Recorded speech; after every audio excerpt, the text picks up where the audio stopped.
right. Oh, I just went in the wrong direction. Sorry about that. All right, I think we're going to get started. Thanks for joining us. We're excited to talk a little bit about our school psychology program at SUNY Plattsburgh. If at any point throughout our presentation you have questions, feel free to type them into the chat box and we can respond to you. If you have any trouble hearing us too, please let us know. We have a speakerphone system here and I'm hoping it works well. But just let us know through that chat box if you do have any trouble. I'm going to start off by just going down the line here and introducing everybody. I'm here from the Graduate Admissions Office. My name is Betsy Kane. I'm the Director of Graduate Admissions. I may have spoken to some of you already about the application process, but it's our office that you'll work with in terms of submitting your application and getting everything in order for the department to then review your application file. I'm Sarah Titherington, a graduate of the school psychology program, and I'm currently a school psychologist and actually a adjunct lecturer in the undergrad psych program. I'm Lacey Charette, the director of the school psychology program. I'm Pat Egan. I'm an associate professor in the school psychology program here, and I'm also the director of the autism intervention programs on campus. Okay, if you're not from the local area, we just want to talk very quickly about the region that we're located in, Plattsburgh, New York. We're a small city. I usually gauge the size of a city on whether they have Starbucks and Target, and we have both of those here, so I consider us a real city. We have about 20,000 people in the city of Plattsburgh, so it's a small city and a lot is going on here. A very short trip to the Adirondack region if you're outdoorsy and like hiking or outdoor activities, about an hour from Lake Placid and Whiteface Mountain for skiing. We're right near Burlington, Vermont. There's a ferry that goes from the local area over Lake Champlain to Burlington, Vermont. And then Montreal is just north of us, so we're very close to the Canadian border. Here's just a few things, a few highlights from our local area. Farmers markets, we do have community events and a nice art scene here in Plattsburgh. Our campus does have a great art department and there's a lot of cool sculptures and art all over our campus and an art gallery as well. We do have some history here with the War of 1812 and some monuments and things to check out if you're into that kind of thing. We have local delicacies. The Michigan is something that is unique to this area. And as I mentioned, there's some fun recreational opportunities going out on Lake Champlain or skiing or hiking. It's definitely a mecca for outdoor enthusiasts. So I'm going to pass things over to our school psychology faculty so they can talk a little bit about who school psychologists are and what our program here at Plattsburgh entails. Okay. So just to summarize what school psychologists do, because oftentimes people don't know what the role of the school psychologist is and oftentimes gets confused with a school counselor or guidance counselor. But school psychologists help children and youth succeed academically, socially, behaviorally, and emotionally. So we support our students in developing the skills to address the children's needs. School psychologists also collaborate with educators, parents, and other professionals to create safe, healthy, and supportive learning environments and to strengthen the connections between home, school, and the community for all students. Our school psychologists tend to work with both children and adults, so an effective school psychologist has to have the skills to both work with children and to work with adults.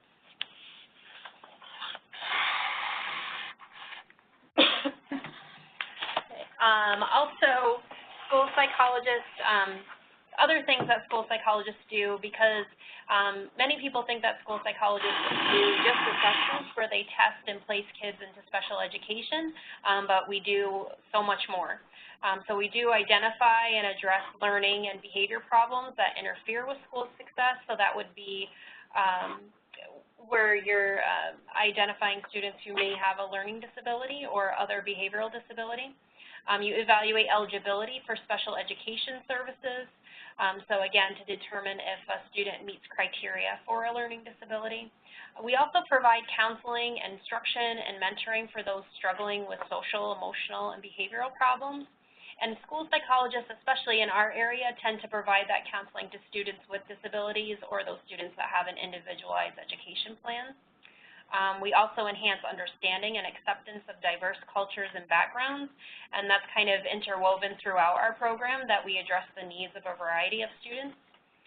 We also make referrals and help coordinate community support services, like wraparound services, so we would refer students to outside counseling or other programs that are available to our students in the community. We also consult with parents and teachers to benefit the student. Just some, I love how it says fun fact, but school psychologist was listed as one of the 100 best jobs by U.S. News and World Report, actually several years in a row now. And our program has nearly 100% employment rate among our school psychology graduates.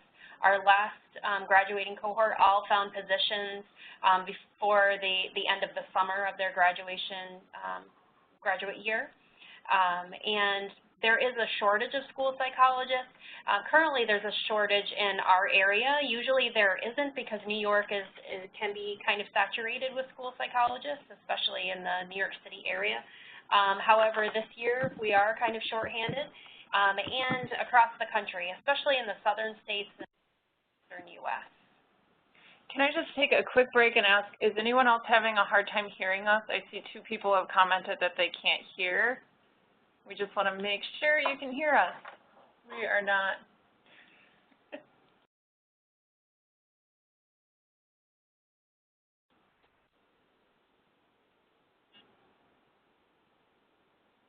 Anybody else having a hard time hearing us? I'm not sure if it's an individual issue with your connection for those who sent us a message, but I know at least 2 of you sent us a message. Hopefully it's working okay. Keep trying.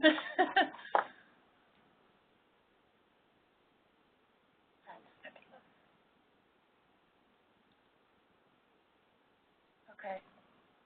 Okay. At our program, we do have a small size, and so we do have a high level of personal interaction. We have 10 students generally per cohort, so you take the same classes with your cohort in that small group setting. It's a 3-year program, 70 credit hours, and which leads to the MACAS degree in school psychology. Our degree is a combined degree, so you don't earn one and then the other. Graduation, you're granted both degrees. Our program is also accredited by the National Association of School Psychologists, which is beneficial for our students because once you graduate from our program, you can apply for national certification as a school psychologist, which helps with reciprocity of certification, meaning that in addition to working in New York State, you have an easier time transferring to other states to work as a school psychologist. In our program, you receive training in assessment, intervention, counseling, consultation, and research within the school setting. So our courses really focus on assessment, intervention, counseling, consultation, and research, and we have a series of courses in each of these content areas. So in assessment, we have courses in cognitive assessment, achievement assessment, social emotional, and neuropsychological assessment, which is very unique to our program to have the neuropsychology course, which is our capstone assessment course. Students are able to conduct a full comprehensive psychoeducational evaluation with a child from the community, and we're able to write up recommendations for that child and then report those results to the school and the agency. We also have a series of courses in consultation and intervention, including academic intervention, and we have 2 counseling and crisis intervention courses, and all of these courses build upon each other. And then I'll turn it over to Dr. Regan. Okay, so our students attend class full-time, so they typically have 15 credits a semester, so that would be about, 15 credits a semester. So that is, how many hours? 5 hours a week in classes. Is that right? So they're in school full-time, but in addition, we provide a lot of training opportunities. And one advantage that our program has over, I think, most school psych programs is that our students start working in schools in a practicum setting from day one, from the first semester that they enter our program. So students will be placed in an elementary, middle, or high school during their first and second semesters, and after that year, students find their own placement for their second year, for the third and fourth semester, and they typically go to a different school in the region. And for the first year, they're in these practicum placements for 8 hours a week, approximately 8 hours a week, and then those hours increase up to 16 hours a week during their halfway through their second year. And then the third year is full-time internship, which Dr. Charette will talk about in a few minutes. So as part of those field work hours, a student can work in other settings within our Center for Neurobehavioral Health. And one of those settings is our Nexus program, which is a program for children with autism spectrum disorders. We have about 30 kids in that program, and it's staffed by college students, undergrads and grad students. And in fact, we provide management opportunities, supervisory opportunities within our Nexus program for our school psychology grad students. Another setting that where students work as part of their field work is in our neuropsychology clinic, helping with evaluations for children. So let's see, our Center for Neurobehavioral Health, is that back to you? Oh, I'm sorry. Yeah. No, this is a picture of our new facility. We just opened the Center for Neurobehavioral Health this semester, and so this is just to show you what it looks like inside the building. So it's a great new space for us. We have in that center, we have graduate training spaces. So we have actually work areas for our graduate students, but also we have observation rooms. And so I was just going to show you, there's a picture of that if you want to. This is one of our observations rooms. It's not a great picture to show what the room looks like, but this is in one of our, it has a two-way mirror, and we'll be able to video assessments, students' learning assessments, and then the student will be able to record those assessments, and we will be able to review them with the student afterward to provide training in that area. So we're really excited about using that new space. Okay, so Nexus is, I'm the director of the Nexus program, and we started this about 10 years ago. We have 30 children aged 5 through 16 who have primarily high-functioning autism, Asperger's syndrome diagnoses, and we have those split into two groups. So we have a 5 to 10-year-old group, and then we have a middle and high school group. And as I said earlier, we have about 30 college students who help us out in that program. And students are assigned to 1 or 2 kids, and we teach social skills within a recreational program.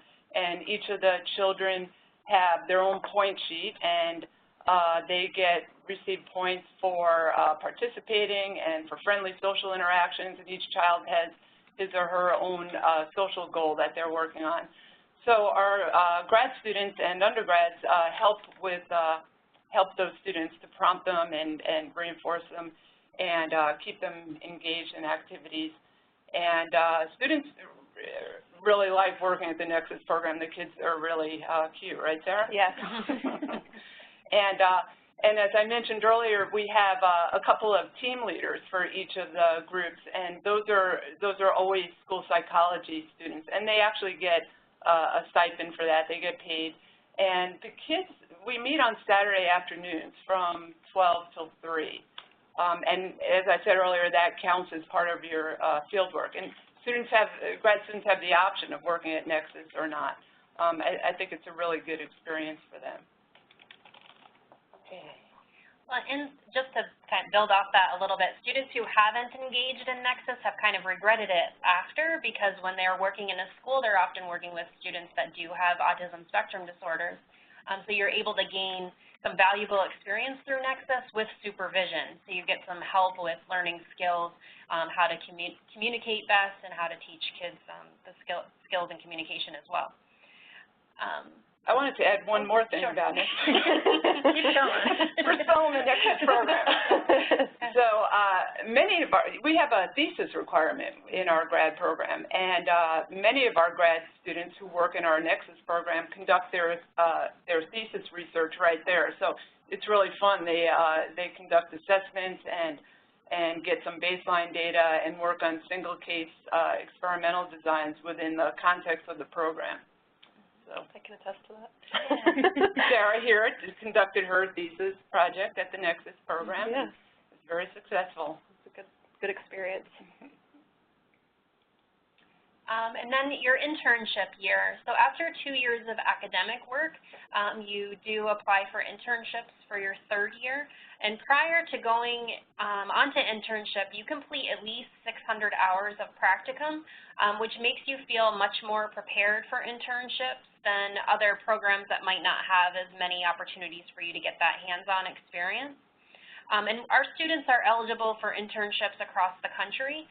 Currently, we have 2 interns that are in Alaska, actually, but we have had interns in Colorado, Washington, Oregon, New York, obviously, and Maryland, Florida, Vermont. So we've had students complete their internships across the country.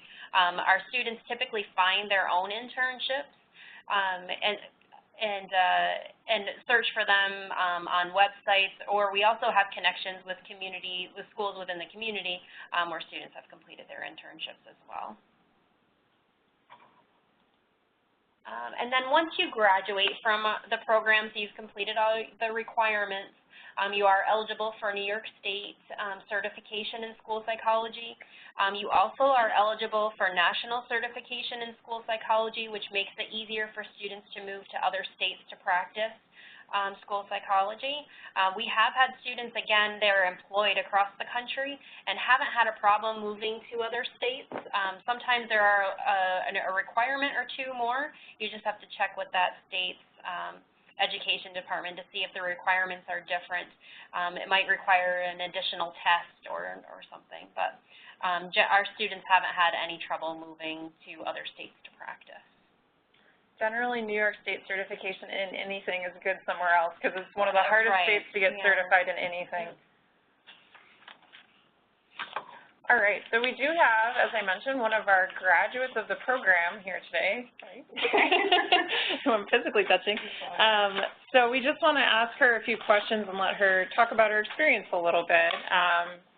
Do you want to just tell us how you ended up choosing Plattsburgh for graduate study? Did you go here as an undergrad? I did go here as an undergrad, and I did field work as an undergrad, so it kind of exposed me to local schools, and just being a part of the psychology department kind of helped make that decision for me. Yeah, and you want to just talk a little bit about your experience in the program and maybe your favorite part of being a grad student here? My experience was awesome in the program. I really like that we do start out in the school right away. I think that really does prepare us for internship and ultimately getting a job as a school psychologist. I like that the program is small because it does help you build that relationship with all of your professors and your cohort. I think we really helped each other out getting through the program. My favorite part of the program was actually assessment, not because the teacher of assessment is sitting next to me, but I really liked that. And again, just the hands-on, being in the community. The Nexus program was such a great experience, like Dr. Egan and Dr. Schrett just mentioned. Having that little bit of extra experience, a lot of extra experience with children with autism definitely helped prepare me for internship and a job as a school psychologist. And how quickly were you able to find your job? I know we were just talking about the great need for school psychologists and the growing employment rate. So I found a job actually before I graduated from the program, and it happened to be where I did my internship and my practicum hours. I actually stayed in the same district throughout the 3 years in the program, which was beneficial to help, I think, maybe get the job. great. Anything else you want to add? I love school psychology, actually, because it's so different on a day-to-day basis, and if you're the type of person who likes that change in routine, I think school psychology is a really good profession to get into because every day is different, and I enjoy learning about different things to do with school psychology and education, and every day is a learning experience as well. So, great. We do have one question for you that someone asked. Sure. Did you stay with the same school for your practicum hours?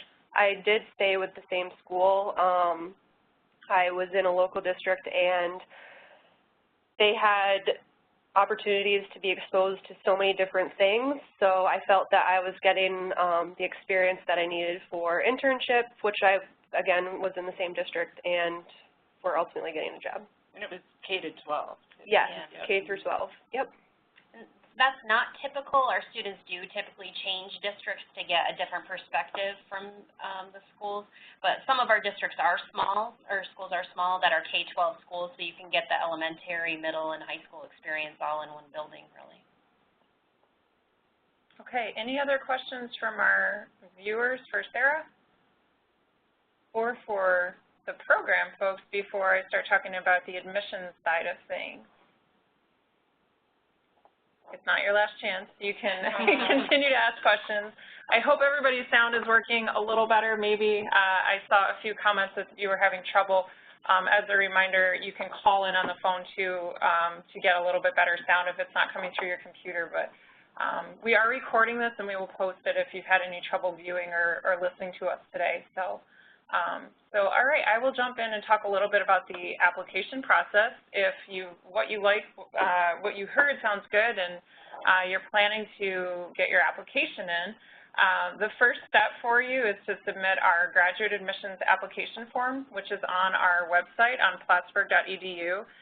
We have a very simple application form. It is not something that requires you to create a username and password and an elaborate process. It's a 10 to 15-minute application. It's 5 basic pages of demographic information, what you're applying for, and just be ready to provide names of any schools that you attended and the approximate dates, and the names of your recommenders if you know them. You don't have to submit that at the time of your application.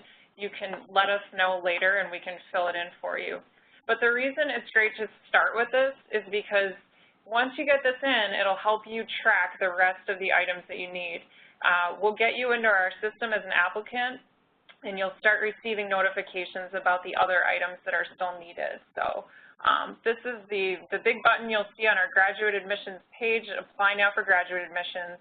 If you are a Plattsburgh student, you can log in through My Plattsburgh and apply in under the admissions tab in there as well.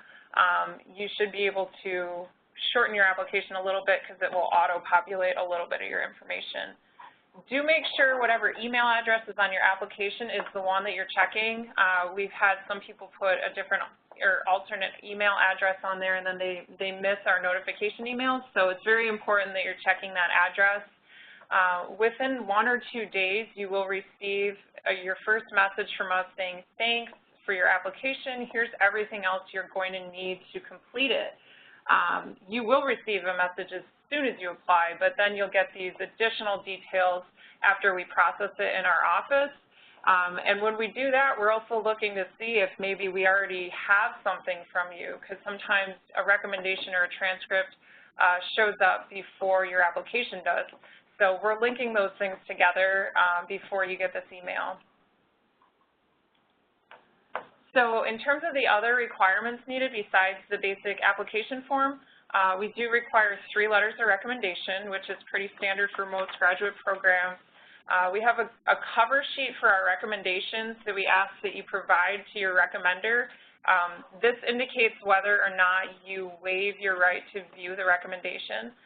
So it's important that you check that and sign that before you hand it off to your recommender. A recommendation where you've waived your right to view it, we know is honest, and you know, if you didn't waive your right, they might just be saying nice things. Hopefully that's not the case.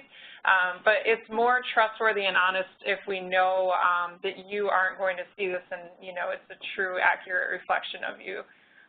So that is an important thing to consider, and make sure you have that form when you're asking people for the recommendations.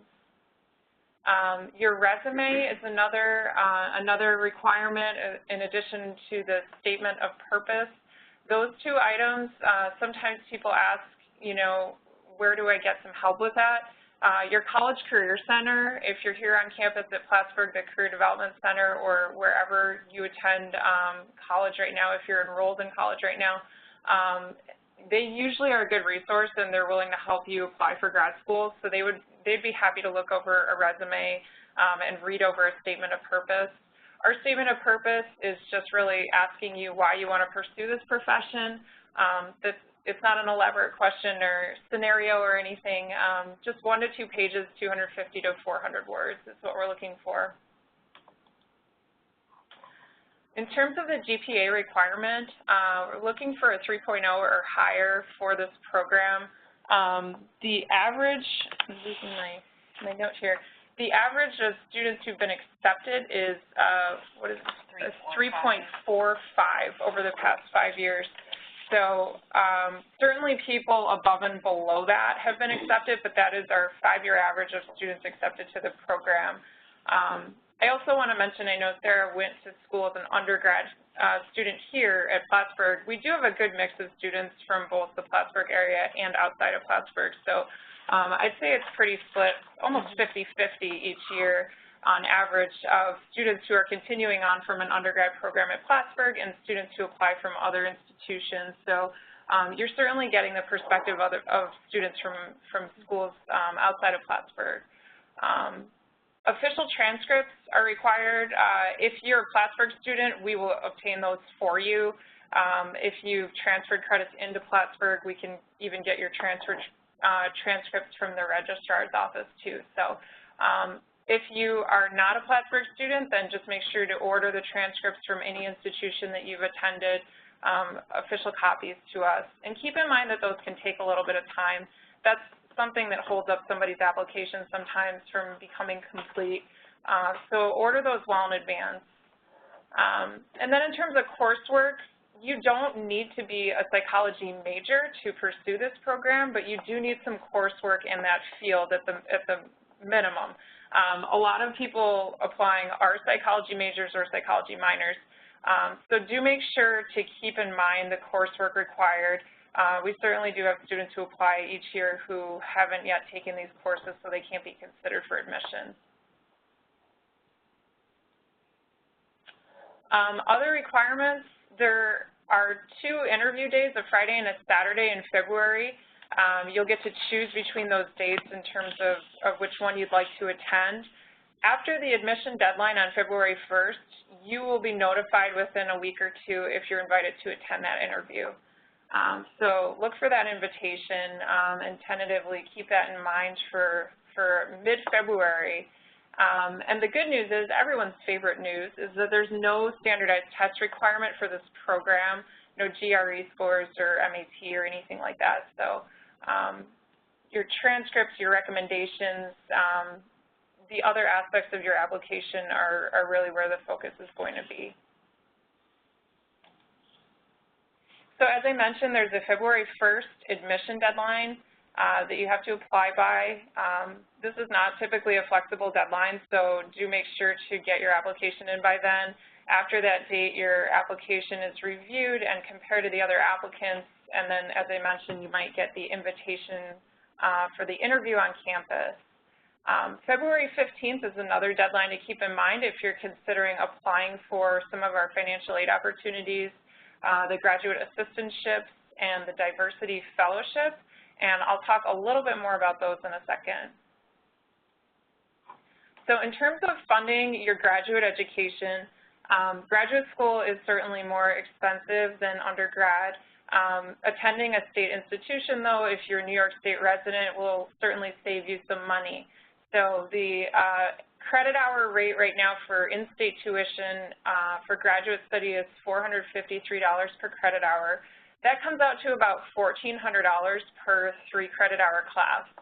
So full-time tuition for the full year is close to $11,000, which is still pretty cheap compared to some private institutions. So do keep that in mind. That's a lot less than some private institutions charge for undergrad tuition. So relatively, it is not really, you know, that great of a cost for what you're going to be earning from this. There are limited opportunities at the graduate level for financial aid. You certainly can fill out a FAFSA form, as you may have as an undergraduate student with our financial aid office.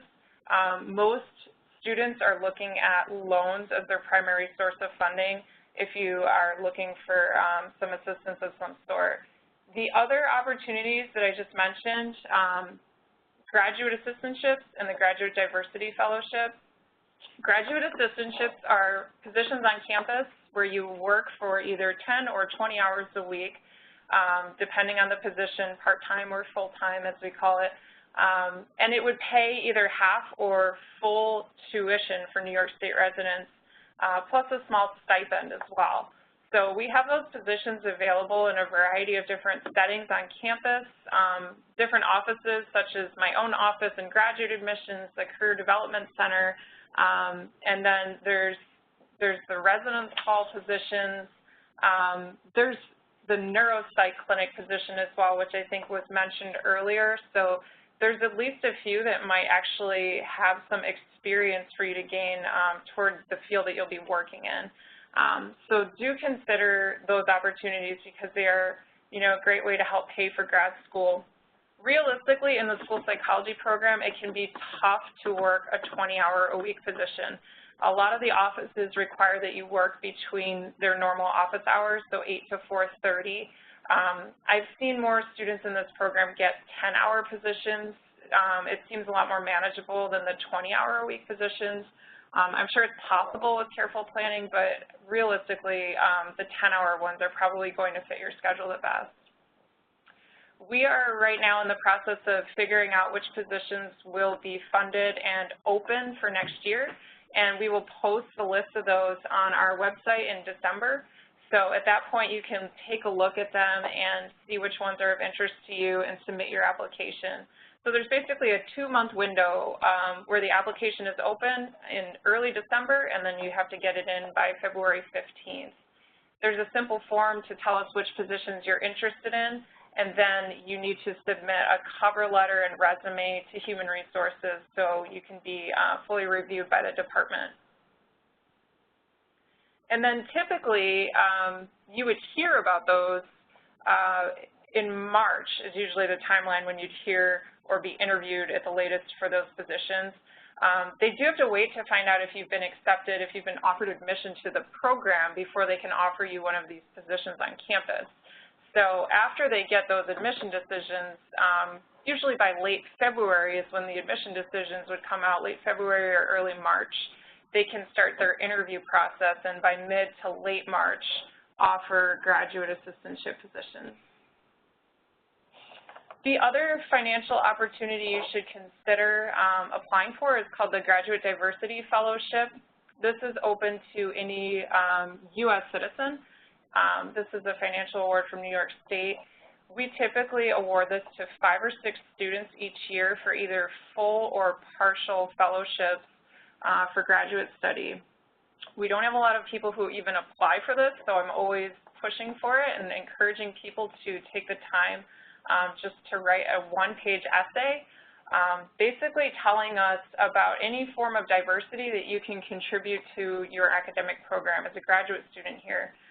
We've had people earn this fellowship for a wide variety of different things. There's been a male in a predominantly female field, someone who's overcome sickness or learning disorders or financial hardship, a single parent, anything along those lines that you think might give you a unique perspective coming in as a graduate student amongst your peers is what we're really looking for. And again, all you have to do is write a one-page essay, and it could be a free year of graduate tuition. So don't disregard that opportunity. I think we usually only get 30 or 40 applications for these 5 or 6 awards. So you have a really great shot if you just put a little bit of effort into an essay. And there are a few ways to keep up with us for graduate admissions on social media, and get some reminders about the deadlines and just see what our graduate students are up to.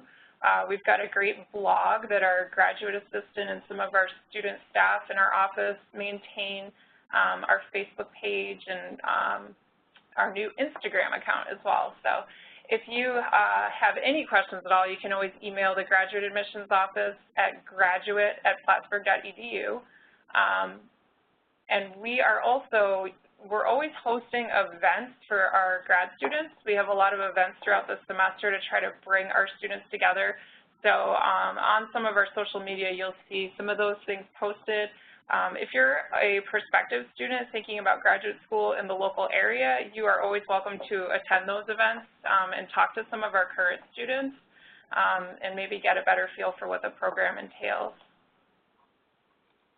So here's a few pictures from our events. We do a lot of fun stuff. We usually have a big welcome back event in the beginning of the semester and some meetups throughout the semester as well. And sometimes we've done a few things that have been more academic focused or volunteer focused as well. So one thing that we really do aim for with these events is bringing you together with people from different programs, because they might be people you're working with in real life. So particularly in a field like school psychology, Plattsburgh has a reputation for educational programs. So there's a lot of graduate students who are in teacher education programs, speech-language pathology. We have counseling programs. So these are other people that you might be professionally working with someday, so you can make those networking kind of connections right now as a graduate student and maybe bump into them again in a school someday. So at this point, we would like to open it up and ask if our viewers have any questions for us.